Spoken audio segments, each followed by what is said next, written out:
Hello friends, எப்படி இருக்கீங்க? நல்லா இருக்கீங்களா? இன்றைக்கான வீடியோவில் பார்த்தீங்கன்னா பீனட் ரைஸ், அதாவது வேர்க்கடலை பொடி சாதம். லஞ்ச் பாக்ஸ்க்கெலாம் வந்து சூப்பரான ரெசிபி தாங்க. உங்கள் ஹஸ்பண்டுக்கு வந்து லஞ்ச் பாக்ஸில் கண்டிப்பாக கொடுங்க. இந்த வேர்க்கடலை ரைஸில் பார்த்தீங்கன்னா அதிகமான ப்ரோட்டீன்ஸ் இருக்குது. வாங்க எப்படி செய்யலான்னு பார்க்கலாம். அதுக்கு நான் 1 கப் வந்து வேர்க்கடலை எடுத்துருக்கிறேன்.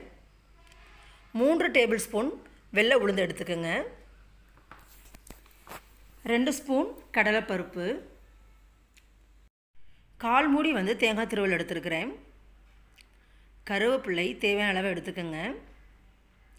சீரகம் 1 ஸ்பூன் எடுத்துருக்கிறேன். வரமிளகாய் உங்கள் காரத்திற்கு தகுந்த மாதிரி எடுத்துக்கோங்க. நான் ஒரு 6 வரமிளகாய் எடுத்துருக்கிறேன். அவ்வளோதான் தேவையான பொருட்கள். ஒரு இரும்பு சட்டி எடுத்துக்கோங்க, அல்லது ஒரு மண் சட்டி எடுத்துக்கோங்க. இப்போ வந்து இரும்பு சட்டி நல்லா வந்து எண்ணெய் இல்லாமல் ட்ரை ரோஸ்ட் பண்ணிக்கோங்க. பீனட்ஸில் ஹை ப்ரோட்டீன்ஸ் இருக்குது. இப்போ தேவையான அளவு உளுந்து சேர்த்துக்குங்க.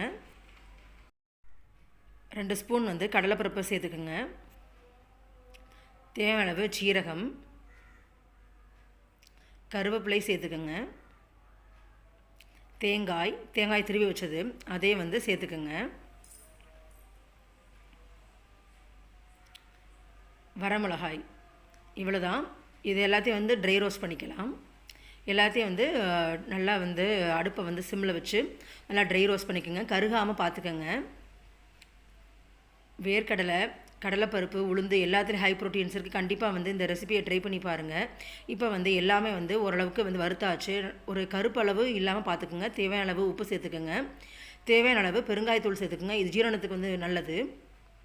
எல்லாத்தையும் வந்து நல்லா வதக்கி விட்டுருங்க. கருகாமல் பார்த்துக்கோங்க. அடுப்பை வந்து கம்மி பண்ணிவிட்டு வந்து நீங்கள் வறுத்து எடுத்துக்கோங்க. இப்போ வந்து ஒரு மிக்ஸி ஜாரில் மாற்றிக்கலாம். இப்போ வந்து நம்ம பொடி பாருங்கள், இவ்வளோ கொரகொரப்பாக வந்து அரைச்சி எடுத்துக்கோங்க. இது வந்து ஒரு தேவையான அளவு பாட்டிலில் கூட நீங்கள் போட்டு வச்சுக்கலாம். உங்களுக்கு இது மாதிரி ரைஸ் செய்யப்போ கலந்து விட்டுக்கலாம். இப்போ ஒரு இரும்பு சட்டி எடுத்துக்கோங்க. இதில் நான் வந்து நல்லெண்ணெய் சேர்த்துருக்குறேன். நல்லெண்ணெய் காஞ்சிருச்சு. இந்த சமயத்தில் வந்து கடுகு சேர்த்துக்கலாம். கடுகு வந்து நல்லா பொரிஞ்சு வரட்டும். தேவையான அளவு பீனட்ஸை சேர்த்துக்கலாம். ஒரு வரமிளகா சேர்த்துக்கலாம். கருவேப்பிலை சேர்த்துக்கலாம். எல்லாத்தையும் வந்து நல்லா வதக்கி விட்டுருங்க. இந்த ரைஸில் பார்த்தீங்கன்னா கண்டிப்பாக வந்து குழந்தைங்களுக்கு செஞ்சு கொடுங்க. புரத சத்துலாம் வந்து குழந்தைங்களுக்கு ரொம்ப முக்கியம். முட்டை இதெல்லாம் இதோட இந்த மாதிரி ரைஸில் செஞ்சு கொடுத்தீங்கன்னா கண்டிப்பாக வந்து அவங்க டேஸ்ட்டாக வந்து செஞ்சு கொடுத்தீங்கன்னா ரொம்ப மிச்சம் இல்லாமல் சாப்பிட்டு வந்துடுவாங்க. இப்போ வந்து தேவையான அளவு பொடி சேர்த்துக்கலாம். நான் ஒரு 8 ஸ்பூன் வந்து இதில் சேர்த்துருக்கிறேன். ஒரு 5 பேர் அளவுக்கு வந்து நான் பீனட் ரைஸ் செய்ய போகிறதுனால ஒரு 8 ஸ்பூன் சேர்த்துக்கிட்டு இதை வந்து ஒரு பாட்டிலில் வந்து நான் ஸ்டோர் பண்ணி வச்சுக்க போகிறேன். உங்களுக்கு வந்து என்றைக்கு வந்து ரைஸ் செய்யணும் தேவைப்படுதோ அப்போ வந்து நம்ம வந்து சேர்த்துக்கலாம். இப்போ வந்து எல்லாத்தையும் வந்து வதக்கி விட்டுறலாம். அவ்வளோதான், வதக்கி விட்டாச்சு. இப்போ வந்து நான் 1 கப் ரைஸ் வந்து எடுத்துருக்கிறேன். இதை நம்ம சேர்த்துக்கலாம். உங்களுக்கு தேவையான அளவு ரைஸ் சேர்த்துக்கோங்க.